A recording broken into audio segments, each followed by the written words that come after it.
یہ الزام بھٹو صاحب پر اگر کوئی لگاتا ہے تو غلط لگاتا ہے کہ انہوں نے احمدیوں کو اپنے آپ کو مسلمان کہنے سے روک دیا تھا۔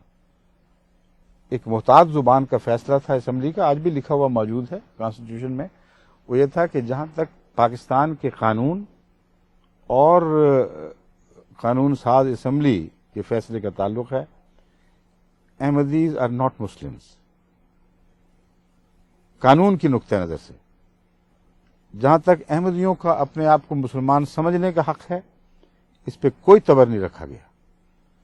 چنانچہ جب تک 1984 کا ضیاء کا آرڈیننس، جو اس کا ایک تحکمانہ فیصلہ تھا، وہ نافذ نہیں ہوا، اس وقت تک کھلم کھلا ہر احمدی اپنے آپ کو مسلمان کہتا تھا، اور قانون کی نظر سے اس کا کوئی ٹکراؤ نہیں تھا۔ کیوں کوئی مقدمہ قائم نہیں ہوا اگر قانون کا اس سے ٹکراؤ تھا؟